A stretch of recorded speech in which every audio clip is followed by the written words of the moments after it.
Hello everyone. Hope you all are doing great and all are safe at home. Today we are going to start convection chapter. This is the chapter of HMT. ठीक है. अब HMT आपको पता होगा gate में जो HMT का weightage रहता है वो 4 to 6 मार्क्स का रहता है और डेफिनेटली आपको कन्वेक्शन से 2 नंबर का मिलने वाला है पूरी HMT में. और ये भी श्योर है कि पूरे के पूरी HMT में नॉर्मली HMT सबको इजी लगता है. ठीक है. HMT में जो टफ लगता है that is the convection chapter. I think ऐसा सबके साथ होता होगा. कन्वेक्शन ही उसमें टफ लगता होगा, बाकी तो कंडक्शन, ठीक है, फिर रेडिएशन और फिर हीट एक्सचेंजर्स तो सब उड़ा देते होंगे. दैट्स व्हाई मैंने सोचा कि भाई मैं कन्वेक्शन चैप्टर स्टार्ट करता हूं. ठीक है, क्योंकि I am here to make it simple. ठीक, लेट्स स्टार्ट. अब कन्वेक्शन में कुछ डिस्कस करने से पहले मैं क्या ना कन्वेक्शन क्या होता है उसकी डेफिनेशन यहां पे लिखता हूं.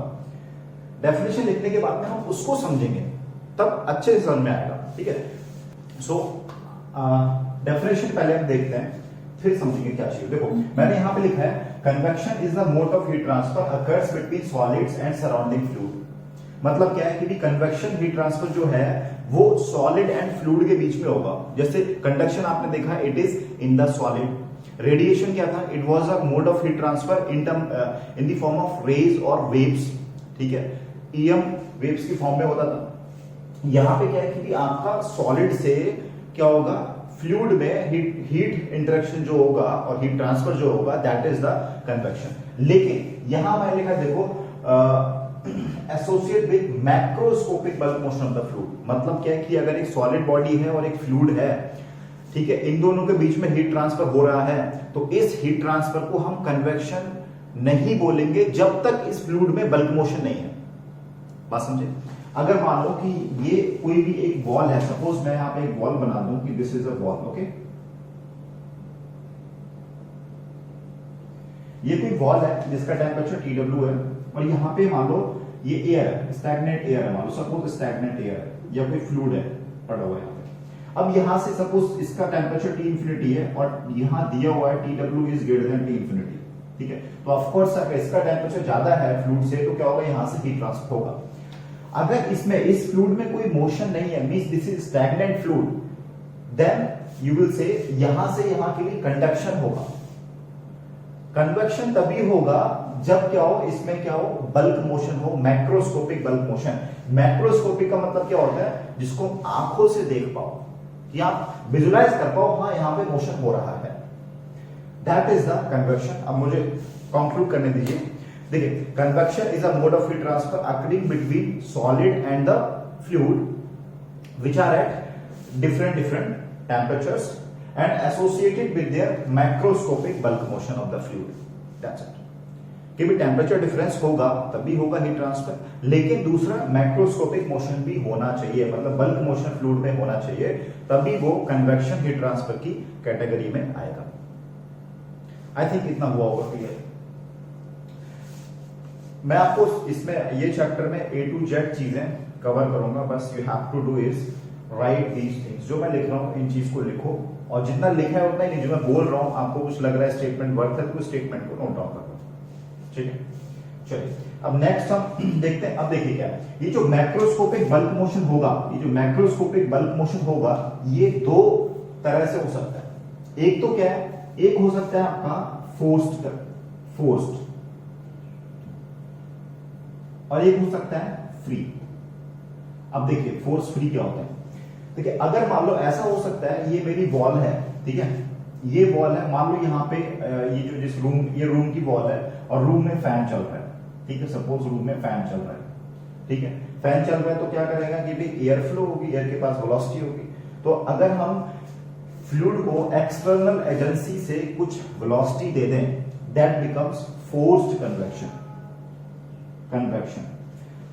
अब क्या होता है, फ्री क्या होता है, हमने क्या किया, हमने कोई एक्सटर्नल एजेंसी नहीं लगाई. एक्सटर्नल एजेंसी नहीं लगाई तो फ्लो कैसे होना है भाई, फ्लो तो होना पड़ेगा. अगर फ्लो नहीं है तो फिर कन्वेक्शन ही नहीं है.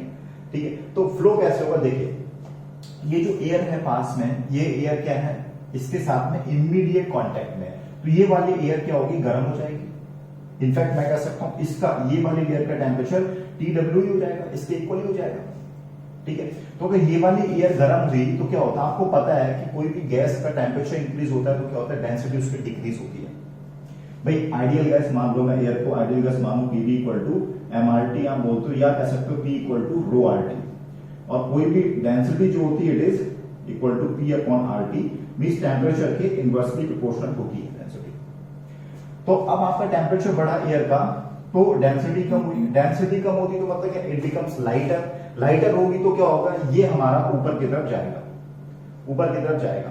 अब क्योंकि ये स्पेस खाली हुआ तो ये वाली एयर इस स्पेस को फिल कर लेगी अगेन आके, तो इस तरह से क्या होगा, मोशन इसमें अपने आप डेवलप हो जाएगा। It is called as free convection. तो बात समझ रहे हो, फोर्स कन्वेक्शन में हम बाई एनी एक्सटर्नल एजेंसी, किसी भी external agency like it can be fan, it can be blower, उसकी हेल्प से हम क्या करते हैं, फ्लो को डेवलप करते हैं।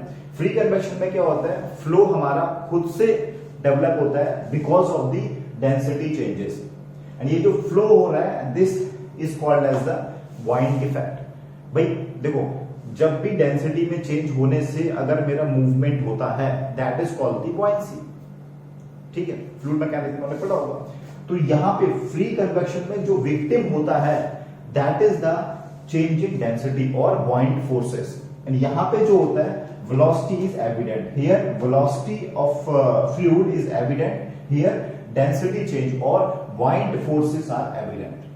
ठीक है, छोटे छोटे जो एग्जाम होते हैं उसमें पूछ सकता है कि what is the basic cause in the free convection, तो आप बोल सकते हो डेंसिटी चेंज, और buoyant फोर्स भी आप बोल सकते हो। यहां पे क्या होता है, velocity is evident, और वो velocity किसी एक्सटर्नल एजेंसी से हमने फ्लूइड को इंपार्ट की होती है। आई थिंक समझ गए होंगे बेसिक कन्वेक्शन क्या होता है, फोर्स कन्वेक्शन क्या होता है और फ्री कन्वेक्शन क्या होता है। खैर यहां पे ये खत्म नहीं हुआ, यहां पे भी स्टार्ट भी नहीं हुआ, बस मैंने आपको बेसिक फंडामेंटल इनका दिया।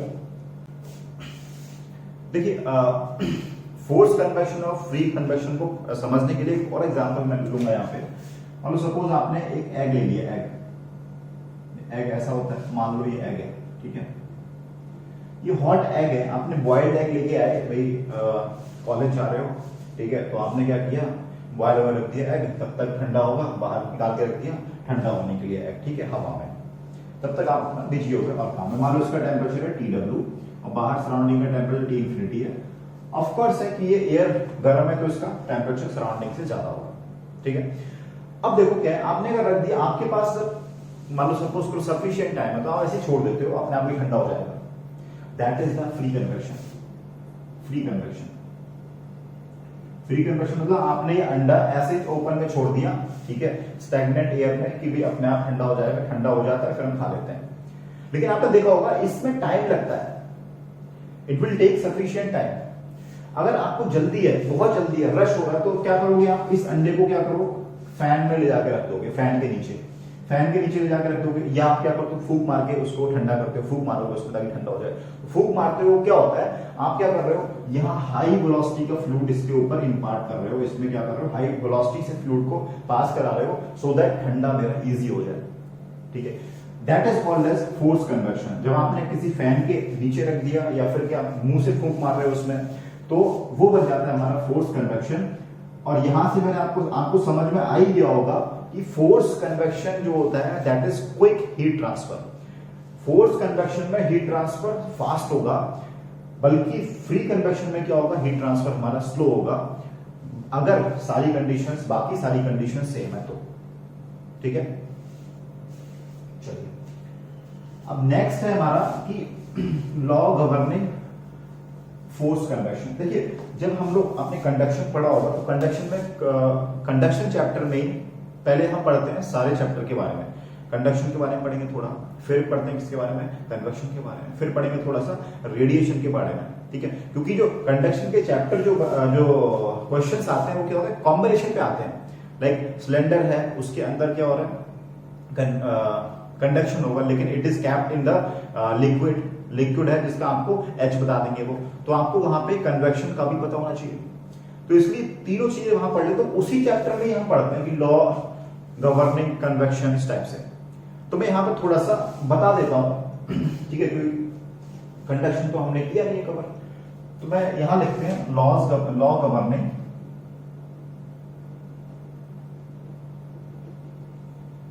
Governing convection heat transfer. जैसे आपने देखा होगा कंडक्शन में क्या होता है, फोरियर्स लॉ पढ़ते हैं, ठीक है, that is the governing law for conduction. Radiation में सॉरी कन्वेक्शन में हम पढ़ेंगे न्यूटन्स लॉ ऑफ कूलिंग, अभी जस्ट पढ़ने जा रहे हैं। रेडिएशन में आप पढ़ेंगे Stefan Boltzmann law, that is the governing law for radiation, ठीक है। तो लॉ में क्या यहाँ पे आता है, न्यूटन्स लॉ ऑफ कूलिंग। जो गवर्निंग लॉ है कन्वेक्शन का, that is Newton's law of cooling, Newton's law of cooling.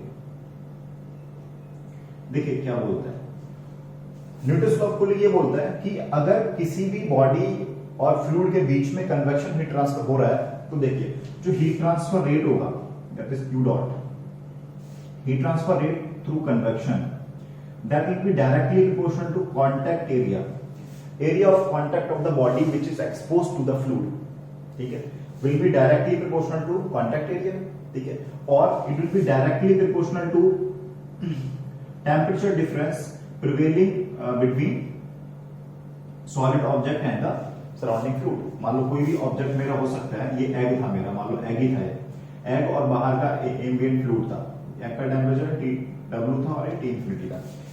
तो हमने क्या किया, इस एग का जितना ज्यादा एरिया होगा मान लो उतना ज्यादा इससे क्या होगा, हीट ट्रांसफर होगा। तो उन्होंने बोल दिया कन्वेक्शन हीट ट्रांसफर होगा will be directly proportional to contact area. Contact area क्या, वो एरिया जो एरिया फ्लूइड के साथ कांटेक्ट में आ रहा है। दूसरा क्या बोला इन्होंने कहा, जो कन्वेक्शन हीट ट्रांसफर रेट होगा that will also be directly proportional to heat transfer sorry temperature difference between them, TW minus T∞।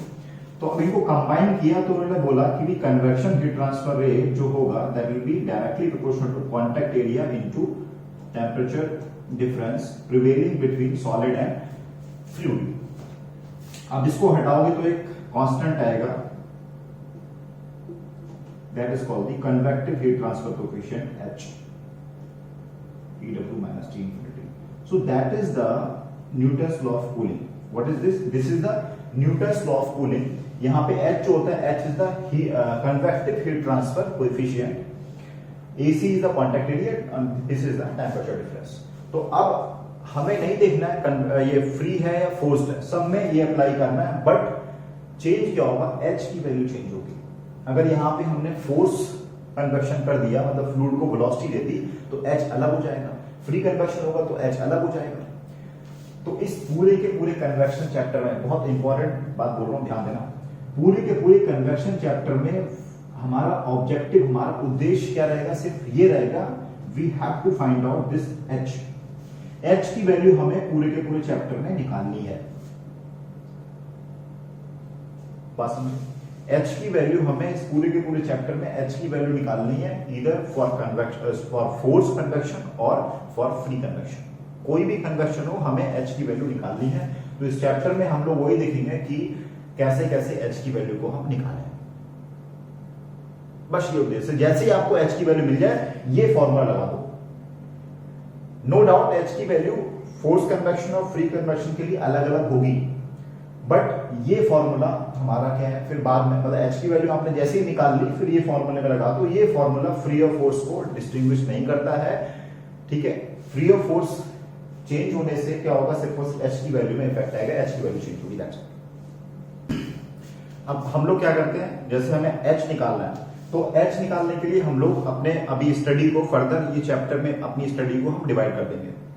पहले हम पढ़ेंगे फोर्स्ड कन्वेक्शन हीट ट्रांसफर, उसके बाद में हम पढ़ेंगे फ्री कन्वेक्शन हीट ट्रांसफर। तो हम लोग स्टार्ट करते हैं फोर्स कन्वेक्शन हीट ट्रांसफर से। बेसिकली वैसे तो बहुत सारा फोर्स, जहां भी आपका अगर एयर ब्लो कर रहे हो तो वहां पे फोर्स कन्वेक्शन हो रहा है, लेकिन हमारे जो सिलेबस में है, मोस्टली हमारे सिलेबस में जो दो चीजें हैं, एक तो क्या है, फ्लो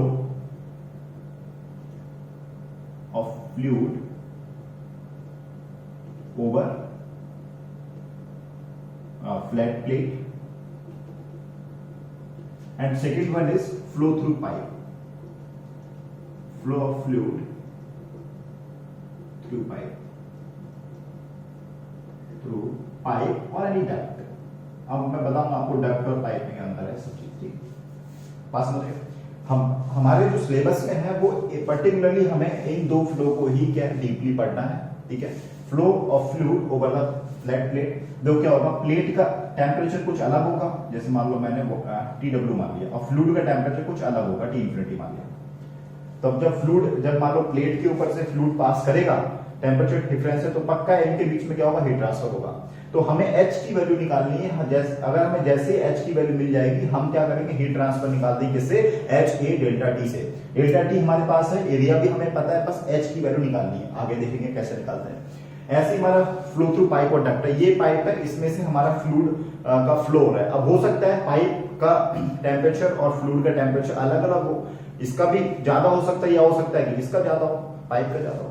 तो उस केस में हम देखेंगे कि H की वैल्यू कैसे निकालनी है, कन्वेक्टिव हीट ट्रांसफर कोएफिशिएंट की वैल्यू कैसे निकालनी है। जैसे ही हमें कन्वेक्टिव हीट ट्रांसफर कोएफिशिएंट मिला, वैसे ही आप क्या करो, Q equal to HA delta T में रखो और आप आंसर निकाल लो, कन्वेक्शन हीट ट्रांसफर रेट आप निकाल लो, दैट्स इट। बात समझिए। अब देखो एक्सपेरिमेंट से भी पता लगा कि H की वैल्यू जो है, H की वैल्यू किन किन पैरामीटर पे डिपेंड कर रही है। भाई हमें मान लो H की वैल्यू निकालनी है, तो पहले पता होना चाहिए कि H की वैल्यू कहां किस चीज पे डिपेंड कर रही है, वहीं से स्टार्ट कर सकते हैं हम लोग। तो एक्सपेरिमेंट करने के बाद हमें ये पता लगा फोर्स कन्वेक्शन हीट ट्रांसफर में, अभी मैं फ्री की बात नहीं कर रहा हूं, फोर्स कन्वेक्शन हीट ट्रांसफर में H की वैल्यू जो होती है, मतलब H is the function of, H convective heat transfer है, that is the function of velocity of the fluid, मतलब जिस वेलोसिटी से फ्लो हो रहा है, चाहे वो फ्लो फ्लैट प्लेट के ऊपर हो रहा हो या फिर किसी डक्ट में हो रहा हो पास, डक्ट या पाइप से हो रहा हो पास। तो अब जैसे आप देख सकते हो कि भाई अगर जैसे कोई प्लेट है, उसमें अगर धीरे धीरे फ्लो कराओगे फ्लूइड का, तो क्या होगा, हीट ट्रांसफर हमारा बहुत स्लो होगा। फास्ट कराओगे तो क्या होगा, जल्दी होता है। जैसे अंडे में फूंक मारते हो तो क्या होगा, धीरे फूंक मारोगे तो क्या होगा, धीरे ठंडा होगा। ज्यादा तेज मारोगे या पंखा बहुत तेज चलाओगे तो बहुत जल्दी ठंडा हो जाएगा।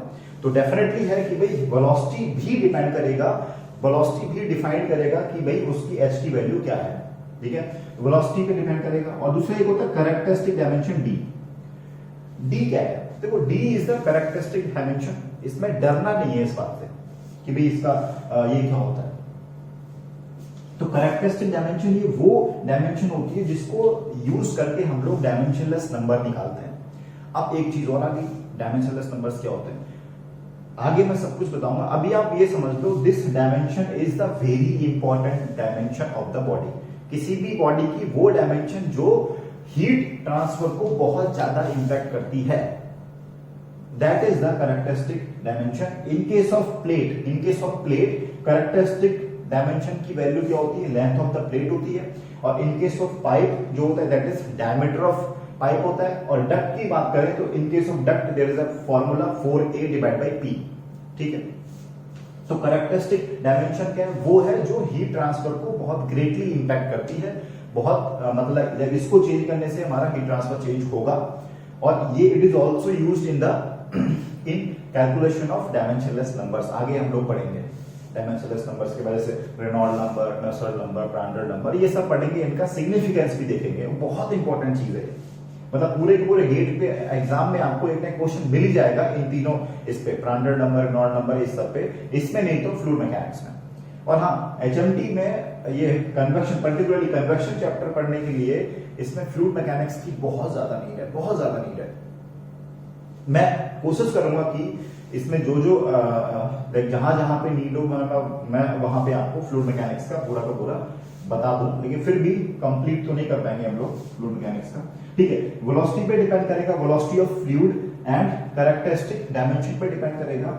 और कुछ प्रॉपर्टी ऑफ फ्लूइड है उन पे डिपेंड करेगा, जैसे rho, density of the fluid, viscosity of the fluid mu, specific heat of the fluid Cp and K is the conductivity of the fluid, K is the conductivity of fluid. अब देखिए क्या है, मान लो जैसे for example आप कोई plate के ऊपर फ्लो करा रहे हो फ्लूइड का।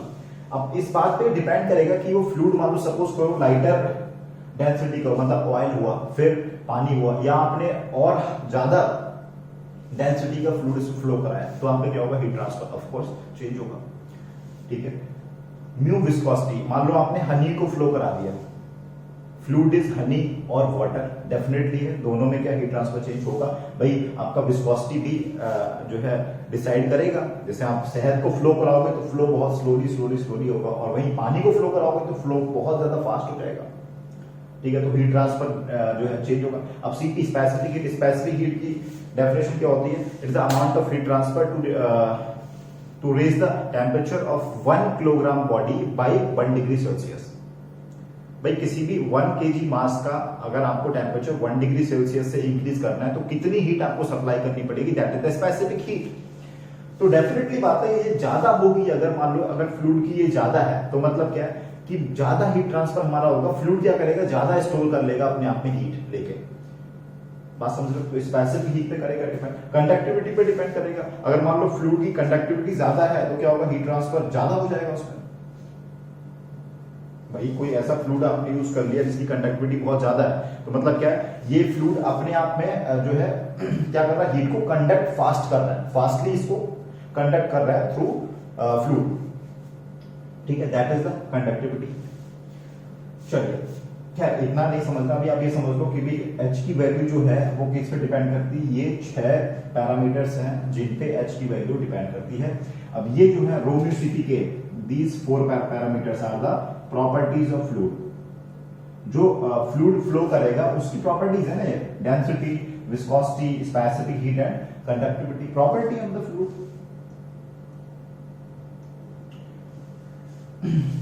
And ये क्या? velocity of flow, and this is a characteristic dimension. In case of plate, it is equal to length of the plate. In case of pipe, it is equal to diameter of the pipe. In case of duct, it is equal to 4 area of cross section divided by parameter. आगे मैं लिखूंगा इसको, ठीक है।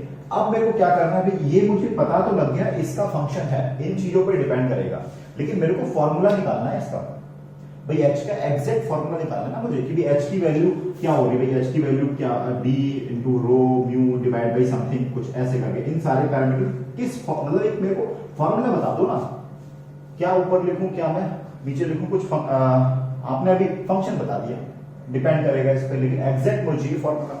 तो अब जो हम आगे स्टडी करेंगे वो सिर्फ और सिर्फ इस बात की स्टडी है कि हमें इनके h और इन सब के बीच में हमें एक फॉर्मूला डेवलप करना है, ताकि हम लोग क्या करें? इन प्रॉपर्टीज को यूज करके फ्लूइड जो आ रहा है हमारा वो क्या होगा?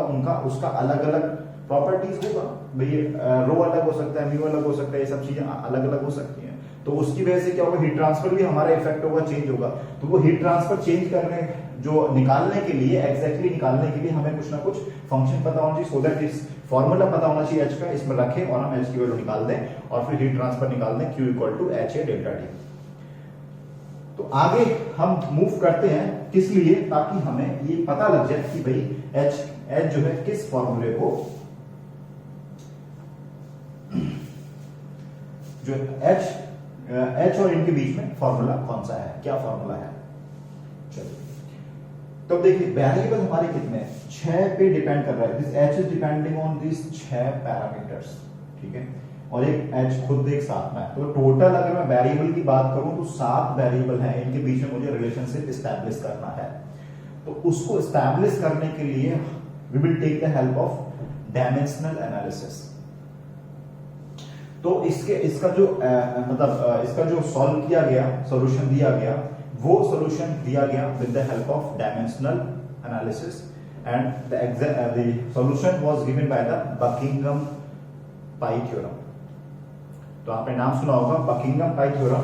उस थ्योरम को लगा के हम इसमें यहां पे लगाएंगे और इनके बीच में रिलेशनशिप निकालेंगे। मोस्टली वो जो बकिंघम पाई थ्योरम है वो apparently that is the topic of fluid mechanics। Fluid mechanics में एक पर्टिकुलर चैप्टर है डायमेंशनल एनालिसिस।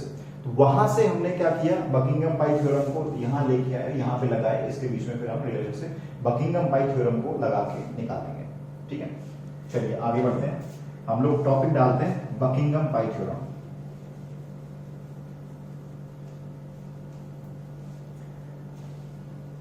अच्छा आप समझ रहे होगे ना कैसे कैसे हम लोग मूव कर रहे हैं, क्या क्या प्रॉब्लम हमें थी। हमें प्रॉब्लम ये है कि रिलेशनशिप निकालना है, that's why we are moving to the Buckingham pi theorem, ताकि हमें वहां से रिलेशनशिप मिल जाए। हमारा ऑब्जेक्टिव वहां वो क्यों पढ़ रहे हैं हम लोग, बकिंघम पाई थ्योरम पे क्यों जाना है?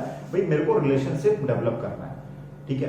तो इसलिए हम जा रहे हैं बकिंघम पाई थ्योरम पे, और Buckingham pi theorem is a absolutely mathematical analysis, it's a topic of mathematics. Mathematics की हेल्प हम यहां पे लेंगे। Let's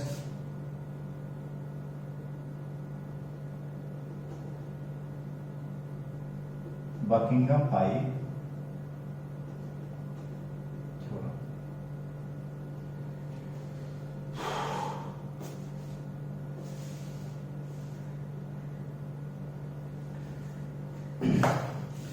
So let's understand what is the Buckingham Pi theorem। देखो मैं यहाँ पे लिख देता हूं, मैं यहाँ पे लिखता हूं, मान लो h किस किस पैरामीटर का फंक्शन था, वेलोसिटी का था, d का था, रो, म्यू, cp, k। तो बकिंघम पाई थ्योरम ये कहता है कि भी आप ये बताओ आपके फंक्शन में कितने वेरिएबल हैं, टोटल वेरिएबल बताओ। तो n जो रिप्रेजेंट यहाँ पे n एक रिप्रेजेंट करता है टोटल वेरिएबल को, n डिफाइन किया, it will n represents total number of variables in your system. अभी देख लो कितने आपके पास वेरिएबल, 3 3 6 और 1 7। टोटल मतलब क्या हुआ, देखो जैसे मान लो मैं अगर बोलूं y equal to x square, ठीक है, तो क्या y is depending on x, तो x यहां पे क्या होगा, x will be the independent variable and y will be the dependent variable. Similarly यहां पे ये जो 6 वेरिएबल हैं, दीज आर जो 6 पैरामीटर्स हैं, दीज आर इंडिपेंडेंट वेरिएबल्स, और जो h है, h इन पे डिपेंड कर रहा है, that's why h will be the dependent variable. यहां पे मुझे टोटल वेरिएबल का उद्देश्य क्या है कि भाई independent plus dependent both, independent plus dependent both, दोनों को मेरे को यहां पे लिखना है। तो यहां कितने हो जाएंगे बताओ, n की वैल्यू कितनी हो जाएगी, 3 3 6 और 1 7 7 हो जाएगी, ठीक है। अब m आता है, नेक्स्ट ऑन m डिफाइन किया गया, भाई ये जो थ्योरम है उसमें n डिफाइन किया था, m डिफाइन किया, it is a part of this theorem. ये बोलते हैं m is the number of fundamental dimensions, number of fundamental dimensions. अब ये क्या है, फंडामेंटल डायमेंशंस। फंडामेंटल डायमेंशंस क्या होती है, देखो अगर मैं बोलूं, मान लो मेरे पास कितने वेरिएबल हैं, b है, d है, रो है, म्यू है, cp है, k है एंड दिस h है।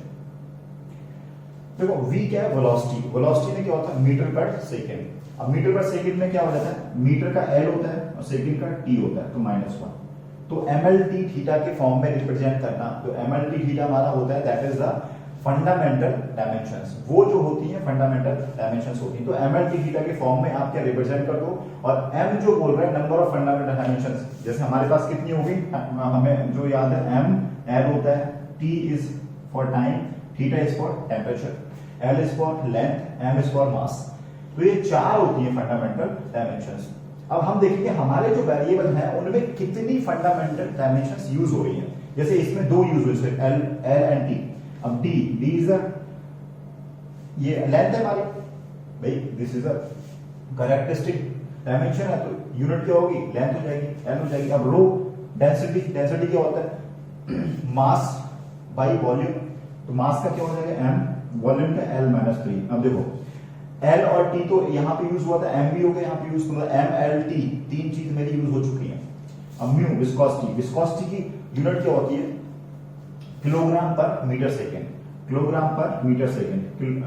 केजी का M आ गया, मीटर का कितना आ गया L-1, सेकेंड का T-1, ठीक है। तो अभी तक 3 यूज हो पाई है। अब सीपी का क्या होता है, किलोजूल पर केजी केल्विन, ठीक है, सीपी का जूल पर केजी केल्विन, जूल पर केजी केल्विन। अब जूल का क्या होता है, जूल का होता है न्यूटन मीटर, जूल का होता है न्यूटन मीटर, ठीक है। केजी का m है और इसका क्या है, टेम्परेचर है। तो अब न्यूटन मीटर, न्यूटन में क्या होता है, न्यूटन मास इंटू एक्सेलरेशन, तो न्यूटन का कितना हो जाएगा, m इंटू एक्सेलरेशन LT-2, तो mlt और न्यूटन मीटर l। तो आप देख सकते हो यहाँ पे m एक ऊपर भी एक नीचे भी है, तो m से m कट जाएगा, मतलब m की पावर 0 आएगी, तो मैं m यहाँ से हटा देता हूँ, ठीक है। l एक यहाँ पे, l एक यहाँ पे, तो l2 हो जाएगा, और t -2 है और यहाँ पे एक t और है, तो t-3। Let me check CPL to sorry L minus 2, ये जो थीटा, ये जो केल्विन है ये टाइम नहीं है, टी नहीं है, इसकी यूनिट क्या होगी, थीटा होगी। टेम्परेचर को रिप्रेजेंट करने के लिए हमारे पास थीटा होता है, तो थीटा -1, तो L2 T minus 2 theta minus 1, L2 T minus 2 theta minus 1। इस तरह से मैं K की भी लिख देता हूं, ठीक है। K is M L T minus 3 theta minus 1 and H का क्या होता है, watt per metre square, watt per metre square kelvin, sorry watt per metre square kelvin. तो यहां का इसका अगर आप निकालोगे तो M L minus 3 theta minus 1। बात समझिए, तो मैंने ये फंडामेंटल डायमेंशंस की फॉर्म में लिख दिया। तो आप देखो जो मेरे वेरिएबल्स हैं उनमें क्या होगा, देखो जो मेरे वेरिएबल्स हैं उसमें देख लो L भी आ गया, T भी आ गया, M भी आ गया और थीटा भी आ गया। तो मतलब चारों की चारों फंडामेंटल डायमेंशंस मेरी वेरिएबल्स में यूज हो रही हैं। दैट्स व्हाई यहां पे M की वैल्यू कितनी हो जाएगी, 4 हो जाएगी, 4। समझ रहे हो नहीं? देखो सेमेस्टर में तो सीधे सीधे इस पे ये आ सकती है थ्योरम, पूरी की पूरी पूछ सकते हैं, और आप अगर ईएससी का दे रहे हो तो वहां भी आ सकते हैं। गेट में जो है प्रूविंग नहीं है कि बटा फ्लूइड मैकेनिक्स के क्वेश्चंस पे बहुत अच्छे से बनते हैं, और आपको अगर ये समझ में आ गया, ये वाला क्वेश्चन पर्टिकुलर जो हम कर रहे हैं ये आपने कर लिया, तो फ्लूइड मैकेनिक्स में तो आप सारे क्वेश्चन उठा दोगे, क्योंकि ये क्या है, एक लेवल ऊपर वाला हो गया। हमारे इतने सारे वेरिएबल्स हैं फ्लूइड मैकेनिक्स में, आप जब क्वेश्चंस करोगे इस पे तो आपको मिलेंगे नंबर ऑफ वेरिएबल्स 2 3 4 हार्डली, हम 7 वेरिएबल को डील कर रहे हैं, ठीक है। तो ये हम स्टेप्स लिख रहे हैं कैसे इसको जो है प्रोसीड करेंगे। एंड टोटल वेरिएबल आपको मिल गया, ठीक है, M मिल गया, नंबर ऑफ फंडामेंटल डायमेंशंस हो गया।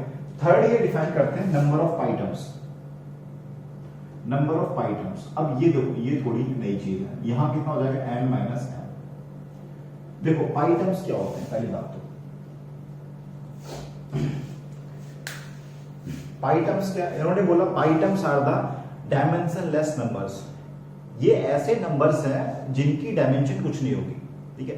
तो इन्होंने ये कहा अगर आपके पास n नंबर ऑफ वेरिएबल्स हैं, total variable, m number of fundamental dimensions हैं, तो आपके पास पाई टर्म्स जो डायमेंशनलेस टर्म्स हैं वो कितने होंगे, n माइनस m। जैसे यहां पे 7 माइनस 4 इक्वल टू 3, मतलब आपके 3 पाई टर्म्स होंगे, 3 पाई टर्म्स होंगे, पाई मतलब डायमेंशनलेस, तो 3 आपके पास डायमेंशनलेस टर्म्स होंगे। अब इन डायमेंशनलेस टर्म्स का मैं क्या करूं, इन डायमेंशनलेस नंबर का मैं क्या करूं, देखो यहां पे क्या है, आप क्या कर सकते हो, इन जो हमारे पास 3 पाई टर्म्स होंगे तो आप क्या कर सकते हो, you can obtain functional relationship among these variables. In variables के बीच में एक रिलेशनशिप बना सकते हो by using these 3 pi terms. आगे जब प्रोसीड करके जब मैं निकालूंगा तो आप समझ जाओगे। अभी आप समझो इन पाई टर्म्स, मान लो मेरे पास 3 पाई टर्म, पाई 1 हो गया, पाई 2 हो गया और पाई 3 हो गया। ये 3 पाई टर्म्स हैं। इंपॉर्टेंट चीज क्या है, दीज आर डायमेंशनलेस टर्म्स। निकालेंगे अभी हम इनको, सॉल्व करने का पूरा प्रोसेस है।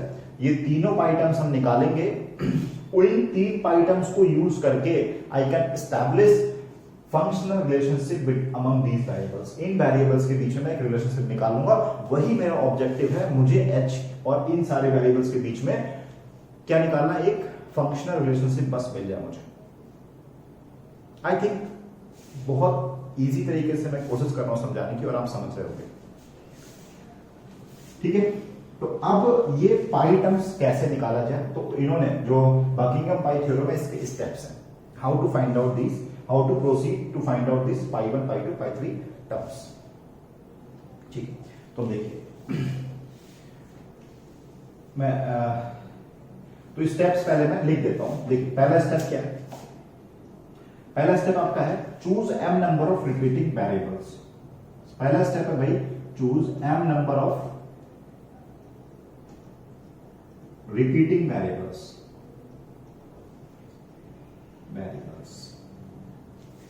मुझे m number of repeating variable choose करने हैं। m नंबर मतलब कितना, 4। यहां पे m की वैल्यू 4 है, मतलब 4 वेरिएबल ऐसे करने हैं जो रिपीटिंग वेरिएबल्स होंगे। रिपीटिंग वेरिएबल क्या होता है, जस्ट आपको 10-20 सेकंड बाद समझ आ जाएगा, ठीक है। ठीक है, अब कैसे चूज करना है उसके लिए एसओपी ये है। पहला भाई ऐसे मुझे चूज करना है कि जिसमें सारी की सारी फंडामेंटल डायमेंशंस कवर हो जाए।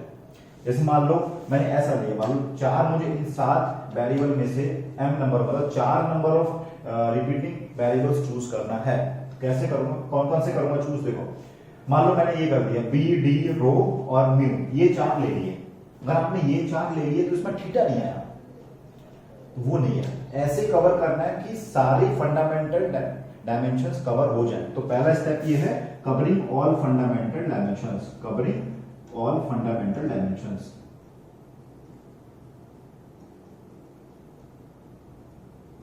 ठीक है, सारी की सारी फंडामेंटल डायमेंशन जो आपके पास 4 की 4 फंडामेंटल डायमेंशन है वो सारी कवर होनी चाहिए। और दूसरा क्या है, आप ऐसे जो है ग्रुप में मत करो, ऐसा ग्रुप ना बनाओ कि अपने आप से वो एक डायमेंशनलेस बन जाए। पूरा का पूरा डायमेंशन, जैसे मान लो ये और ये मैंने मल्टीप्लाई किया इन तीनों को, मल्टीप्लाई करने का मतलब इनकी जो पावर्स हैं वो अपने आप में कैंसिल होने के बाद में 0 बना दिया, डायमेंशनलेस बन गया, वो नहीं होना चाहिए। खैर ये वाली कंडीशन कभी आएगी नहीं, ठीक है, लेकिन रूल है तो मैं लिख रहा हूं, should not make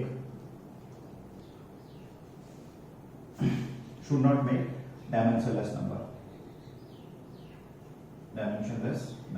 ठीक है।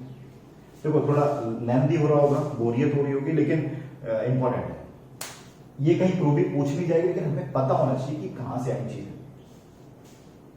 तो अब मैं क्या करता हूं, रिपीटिंग वेरिएबल्स चूज करता हूं। जैसे अब रिपीटिंग वेरिएबल मतलब पाई, सपोज पाई 1 है, मैं एक सॉल्व, मेरे को 3 निकालने हैं, पाई 1 पाई 2 पाई 3 निकालने हैं, ठीक है। अब सब ठीक है, लिख देता हूं पाई 2 और पाई 3 इक्वल टू। अब रिपीटिंग वेरिएबल मुझे चूज करने हैं m नंबर। रिपीटिंग मतलब जो इन तीनों के तीनों पाई टर्म्स में रिपीट करेंगे, those are called as repeating variables, ठीक है। अब कौन कौन से मैं चूज करूं इसमें रिपीटिंग वेरिएबल में, देखिए मतलब m l t थीटा, एक मैं h ले लूं, h में m मिल गया, l मिल गया, थीटा मिल गया, मैं छोटा छोटा लेता हूं, ठीक है, जिसमें कम हो ताकि मेरी कैलकुलेशन इजी हो जाए। तो h ले लिया, एक d ले लिया, v ले लिया, ठीक है, ओके, m l, लेकिन 4 करने 3 हुआ अभी, तो मैं रो ले लेता हूं, चलो ठीक है। तो h कुछ भी ले सकते हो, कोई भी ले सकते हो, इसमें से पर चारों डायमेंशन आपकी मिल जाए, ठीक है। थीटा इन 2 में, इन 3 में थीटा है, तो मतलब 3 में से एक तो आपको एटलीस्ट लेना ही लेना है। तो यहां मैंने लिख दिया h b d रो, ये तीनों में रिपीट होगा,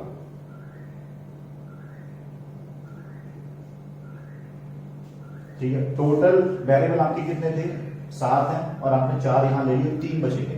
जो 3 बचे, अच्छा इसमें यहां पे लिखा है इनकी पावर लगा दो कुछ, a1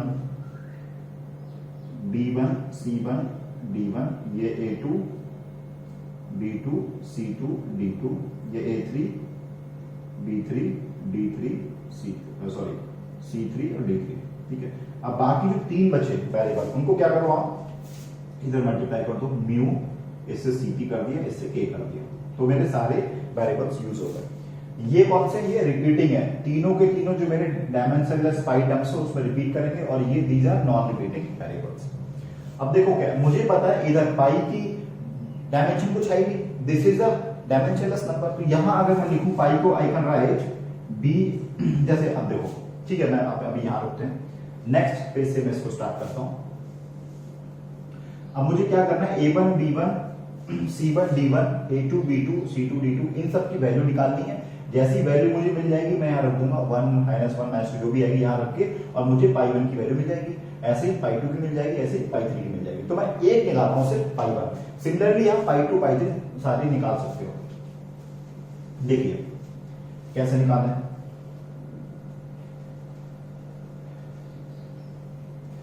यार मैंने वो मिटाना नहीं चाहिए था मुझे। देखिए पाई 1, यहां मुझे पता क्या है, this is a dimensionless number. Dimensionless है तो क्या होगा, m 0 होगा, l 0 होगा, t 0 होगा, थीटा 0 होगा, equal to h b d rho upon b। अब h को आप लिखो किसके फॉर्म में, जो हमारी फंडामेंटल डायमेंशंस थी उसके फॉर्म में लिखो, मतलब mlt थीटा के फॉर्म में। तो मैंने मिटा दी, मैं यहां से लिख के इसमें देख रहा हूं ht क्या आई थी, m t -3 theta -1, m t -3 theta -1 की power a1।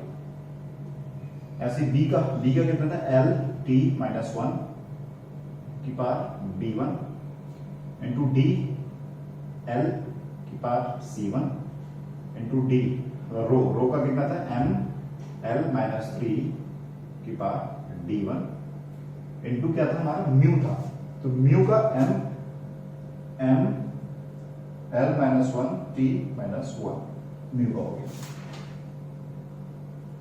M L minus 1।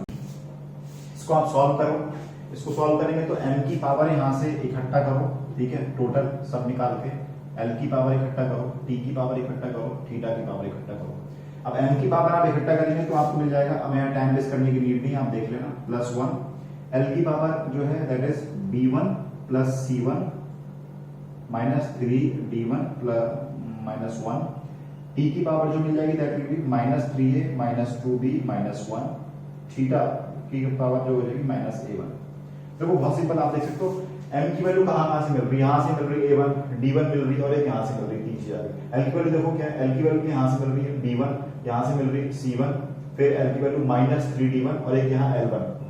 इस टाइप से आप निकाल सकते हो और राइट हैंड साइड को आप इससे कंपेयर कर लो, m0 l0 t0 θ0। I think बहुत सिंपल है, आप लोग खुद से करोगे तो हो जाएगा। अब इनको क्या इक्वेट करो, इक्वेट करोगे तो a1 की वैल्यू 0 हो जाएगी, यहां सीधे सीधे थीटा को थीटा से कंपेयर कर दो, a1 इज 0 पहला मिल गया।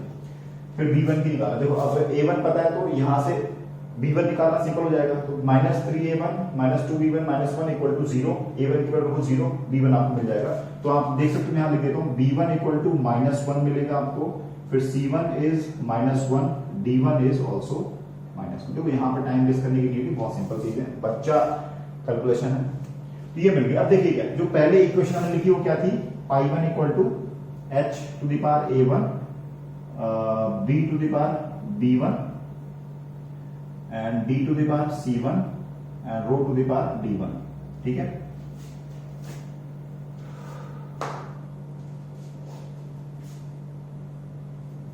ठीक, अब देखो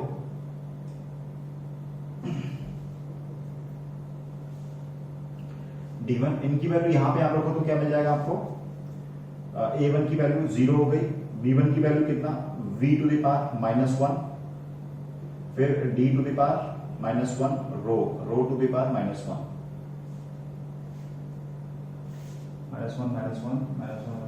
और एक म्यू तो था, म्यू बाहर था, सॉरी यहाँ म्यू बाहर था, तो ये म्यू बाहर हो गया।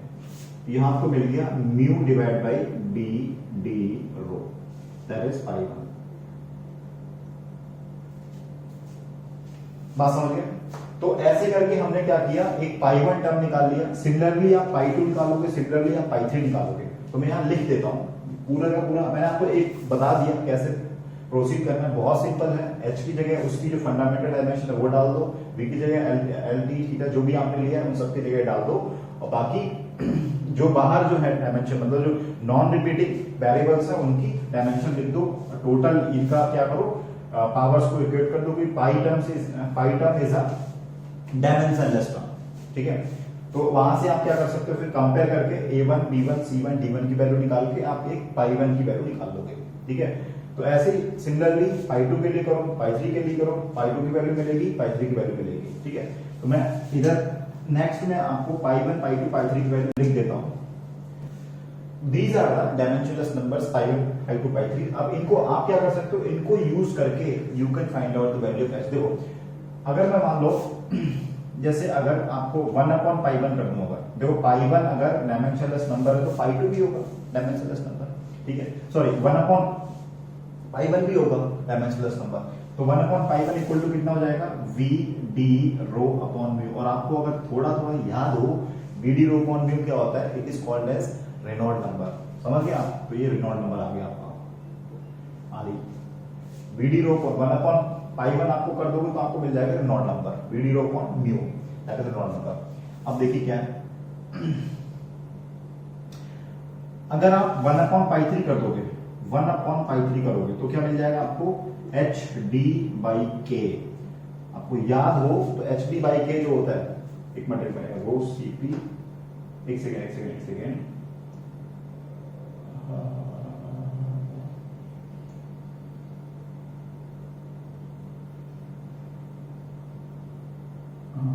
यहाँ एच डी बाई के, हाँ दिस इज कॉल्ड एज नसल नंबर, यहाँ आपको नसल नंबर मिल जाएगा, ठीक है।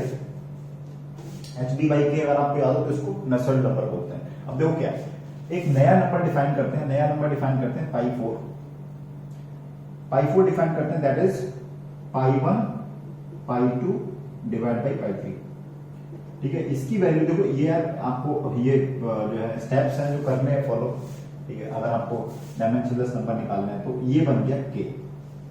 ये क्यों किया, देखो अब ये टर्म जो आया, देखो इसमें क्या है, यहाँ पे आपको डी मिल रहा है, ठीक है, यहाँ आपको वी मिल रहा है, म्यू रो मिल रहा है, तो मतलब क्या है, ये टर्म वेलोसिटी ऑफ फ्लूइड पे भी डिपेंड कर रही है, ऑन प्रॉपर्टीज ऑफ फ्लूइड पे भी डिपेंड कर रही है। तो मतलब क्या है, जो मेरा फ्लो हो रहा है, मतलब फ्लूइड है, उसके फ्लो पे भी और वो फ्लूइड की प्रॉपर्टी पे भी डिपेंड कर रहा है।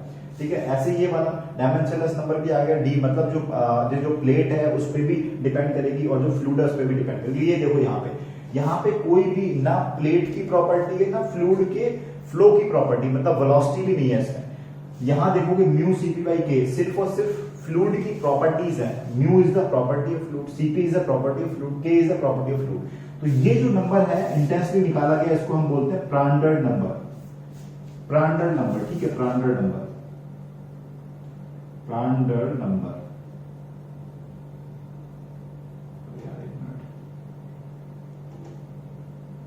प्रांडल नंबर, ठीक है, प्रांडल नंबर बोलते हैं इसको। ठीक है, ये Nusselt number, this is not number.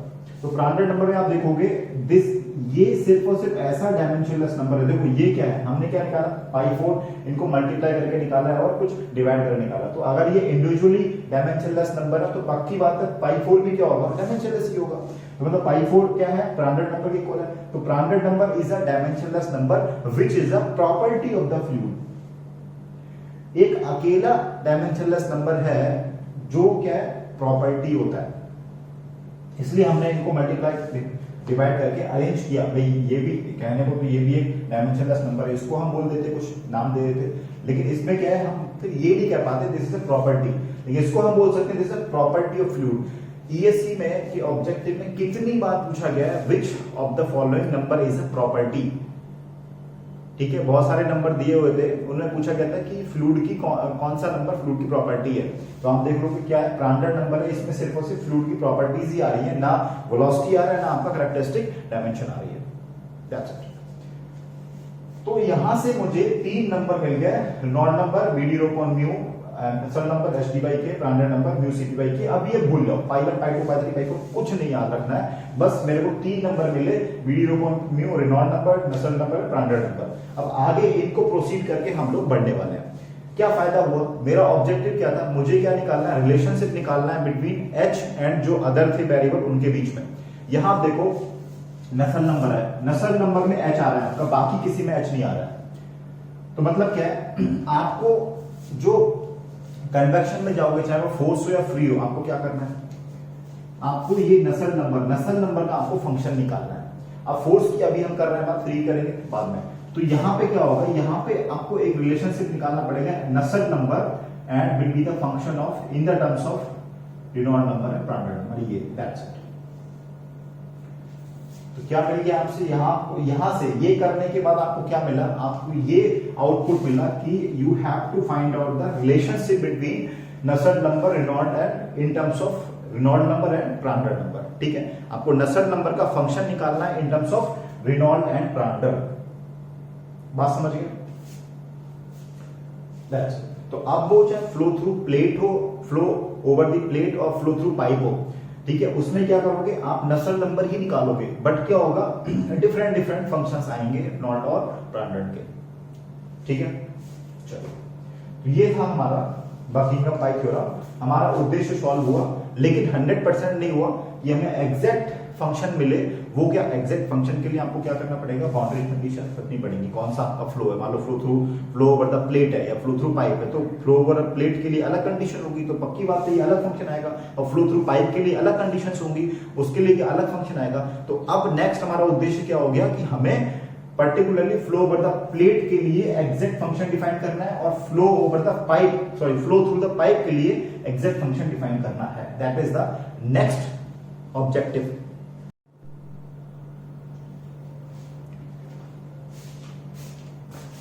देखिए हमारे पास ये 3 नंबर अभी आ गए विच आर वेरी इंपॉर्टेंट, ये आपको याद होने चाहिए। ये बिल्कुल रटे होने चाहिए। इवन ये नंबर्स आपके जैसे नसल नंबर को छोड़ दूं मैं, नसल नंबर को छोड़ के ये दो नंबर आपके क्या हो फ्लूइड मैकेनिक्स में भी बहुत यूज होते हैं, ठीक है। ओके, रेनॉल्ड नंबर तो स्पेशली बहुत यूज होता है, ठीक है। अब देखिए ये 3 नंबर है, रेनॉल्ड नंबर, नसल नंबर एंड प्रांडल नंबर, तीनों के आपके पास एक्सप्रेशंस मिल गए, ये याद होने चाहिए। अब देखो इसमें एक चीज बहुत रिपीट होगी, that is D, characteristic dimension. तो इसको पढ़ समझ लेते हैं क्या होती है। तो कैरेक्टरिस्टिक डायमेंशन अगर फ्लो ओवर द प्लेट हो रहा है, फ्लो ओवर प्लेट, मान लो एक प्लेट है मेरी, ठीक है, ये प्लेट है, कुछ इसकी विड्थ होगी, ठीक है, इसके ऊपर फ्लूइड का फ्लो हो रहा है, ठीक है, यहां से फ्लूइड जा रहा है, कुछ वेलोसिटी है v इंफिनिटी, टेम्परेचर है T इंफिनिटी, और इसका टेम्परेचर TW है, बॉडी टेम्परेचर। यहां फ्लो होगा, फ्लूइड जाएगा, तो पक्की बात है कुछ ना कुछ हीट ट्रांसफर होगा। तो इस केस में हम जो डी होगी कैरेक्टरिस्टिक डायमेंशन, वो क्या होगी, length of the plate. Suppose length is L, plate की लेंथ L है, तो यहां पे जो डी होगा characteristic dimension in case of flow over the plate becomes the length of the plate. देखो अब देखो क्या है, विड्थ तो हमारी क्या, जैसे फ्लो हो रहा है तो विड्थ तो हमेशा क्या है, कांस्टेंट है।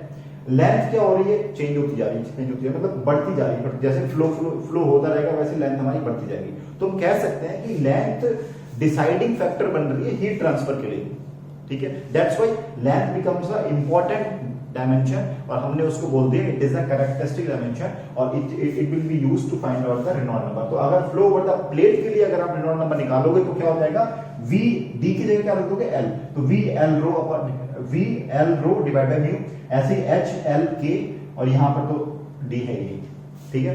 अगर वही बात करें flow through duct, flow fluid through duct. अब देखो डक्ट और पाइप में क्या है, डक्ट पाइप जो होता है क्या, pipe is of circular cross section, और डक्ट जो होती है किसी भी क्रॉस सेक्शन की हो सकती है, ठीक है। तो मान लो मैंने बोल दिया कि सपोज एक ऐसा क्रॉस सेक्शन है, कुछ ऐसे डक्ट है मेरी, ठीक है, ये डक्ट है, ये मान लो A है, ये लंबाई B है, ठीक है। इस टाइप से मतलब रेक्टेंगुलर क्रॉस सेक्शन मैंने ले लिया, ठीक है, मतलब ये भी A होगा, ये B होगा, ठीक है, रेक्टेंगुलर क्रॉस सेक्शन की ले ली। तो अब इसमें क्या है, अगर आपको डायमेंशन निकालनी कैरेक्टरिस्टिक डायमेंशन इस केस में, तो क्या हो जाएगा 4 area of cross section divide by parameter. तो एरिया ऑफ क्रॉस सेक्शन इसमें क्या है, अगर आप एरिया ऑफ क्रॉस सेक्शन निकालो तो क्या आ जाएगा, A इंटू डी, और पैरामीटर क्या होता है, पैरामीटर इज पूरा जो हमारा पेरिफेरी उसका सम होता है, तो क्या हो जाएगा 2a प्लस b, ठीक है। अब मान लो अगर ये सर्कुलर होता है तो क्या हो जाएगा, सर्किल के केस में, तो ये तो कैरेक्टरिस्टिक डायमेंशन निकालने का फॉर्मूला ये वाला रखना है। ये फॉर्मूला हो गया नॉर्मल एक डक्ट के लिए, कोई रैंडम क्रॉस सेक्शन की होगी। बट अगर हमारा सर्कुलर क्रॉस सेक्शन है, मतलब पाइप है, अगर पाइप है तो क्या आएगा, देखो क्या होता है 4 into area of cross section. Cross section area क्या होता है पाइप के लिए, पाई आर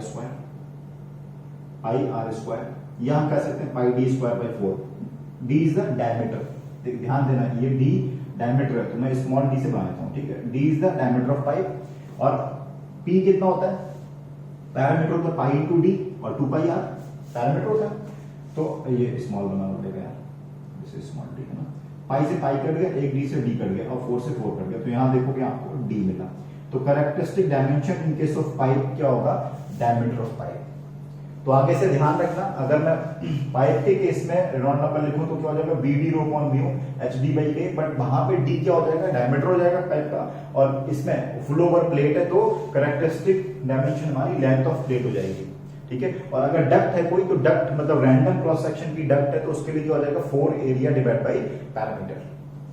आई थिंक चीजें समझ आई होंगी, ठीक है। अब नेक्स्ट हमारा रहेगा कि हम लोग समझेंगे इन ये जो डायमेंशनलेस नंबर्स लिखे हैं इनके बारे में पहले थोड़ा समझेंगे कि रेनॉल्ड नंबर क्या रिप्रेजेंट करता है, नसेल्ट नंबर क्या रिप्रेजेंट करता है, प्रांडल नंबर क्या रिप्रेजेंट करता है। फिर हम आगे प्रोसीड करेंगे कि फॉर पर्टिकुलर मतलब फ्लो ओवर द प्लेट में जो नसेल्ट नंबर, जैसे नसेल्ट नंबर मैंने आपको बताया था will be the function of Reynold and Prandtl, Reynold और प्रांडल का फंक्शन होगा। तो अब ये नसेल्ट नंबर कौन सा पर्टिकुलर फंक्शन फॉलो करेगा वो हम लोग देखेंगे, किसके केस में, flow over the plate then flow through pipe के केस में। 2 रिजल्ट हमारे हमको मिलेंगे, वो रिजल्ट याद रखेंगे। फिर नेक्स्ट हम मूव करेंगे किस पे, फ्लो मतलब फ्री कन्वेक्शन पे मूव करेंगे और फ्री कन्वेक्शन के केस में हम लोग फिर निकालेंगे नसेल्ट नंबर का फंक्शन, बट वो उस केस में नॉट ब्रांडेड नहीं होगा, कुछ अलग उसमें एक आध नंबर आएंगे, क्योंकि वो क्या होता है, that is due to the density. तो वहां पे एक नया नंबर आता है बीटा, बीटा को बोलते हैं ग्राशॉफ नंबर, जो कि डेंसिटी के चेंज को रिप्रेजेंट करता है। मतलब वहां पे रेनॉल्ड नंबर रिप्लेस हो जाएगा एक बीटा से, beta is the Grashof number, बताऊंगा कहां से आया, जो डेंसिटी चेंज को रिप्रेजेंट करेगा। आप देखो रेनॉल्ड नंबर क्या है, रेनॉल्ड नंबर देखो, आप देखो तो वेलोसिटी को रिप्रेजेंट करता है, वेलोसिटी फील्ड को, ठीक है। तो क्योंकि हमें पता है कि फोर्स कन्वेक्शन में नसेल्ट नंबर फंक्शन है रेनॉल्ड ट्रांसफर, रेनॉल्ड का फंक्शन क्यों है, क्योंकि फोर्स कन्वेक्शन में वेलोसिटी होता है, वेलोसिटी इज द एविडेंट और Reynold number is representing velocity. लेकिन यही अगर हम जाएंगे फ्री कन्वेक्शन में, तो क्या होगा, वहां पे फ्री कन्वेक्शन में वेलोसिटी नहीं एविडेंट, डेंसिटी एविडेंट है। तो उस केस में क्या रहेगा कि हमारा जो रेनॉल्ड नंबर है that will be replaced by a new number that is Grashof number of beta, it will be representing the density change, ठीक है। खैर ये अलग बात है, अभी हमारा फंडा क्लियर हो गया। नेक्स्ट भाई, अगर इफ यू वांट कि मैं डेडिकेटेड ये ऐसे बनाऊं, पर्टिकुलरली मेरा भी इंटरेस्ट है, मुझे भी अच्छा लगे, तो आप ऐसा करो भी, चैनल को सब्सक्राइब करो और एटलीस्ट अपना लाइक कमेंट दो कि यार कि आपको कैसा लग रहा है, आर यू एंजॉयिंग और नॉट, और मुझे क्या मतलब टॉपिक में कुछ रिकमेंडेशन, आपको कोई डाउट आया या अच्छा लगा तो बोल दो हाँ अच्छा लगा, नहीं अच्छा लगा तो बोल दो सर नहीं अच्छा लगा, ठीक है, ताकि मुझे भी लगे कि मैं कंटिन्यू करना चाहिए या नहीं करना चाहिए। मेरा ऑब्जेक्टिव ये है कि भाई आपको प्रॉफिट होना चाहिए, ठीक है। मुझे लगता है कि मैं ये चीजें आपको अच्छे से बता सकता हूँ, अच्छे से समझा सकता हूँ, तो आप मुझे एटलीस्ट अपना फीडबैक दो कि आप समझ पा रहे हो या नहीं समझ पा रहे हो। अगर नहीं समझ पा रहे हो तो मैं छोड़ दूंगा, फिर नहीं बनाऊंगा, ठीक है। खैर पढ़ते रहिए, अभी ये टाइम बहुत क्रिटिकल टाइम चल रहा है, नेगेटिविटी बहुत ज्यादा है, ठीक है। जैसे तैसे अपने आप को मेंटेन रख के थोड़ा बहुत लाइक अपना टाइम टेबल फिक्स करके कोशिश करिए पढ़ने की, और नेगेटिविटी से दूर रहिए, ठीक है, और घर पे रहिए, सेफ रहिए, घर वालों की का ध्यान रखिए, ठीक है। चलते हैं, मिलेंगे नेक्स्ट क्लास में, बाय बाय, टेक केयर।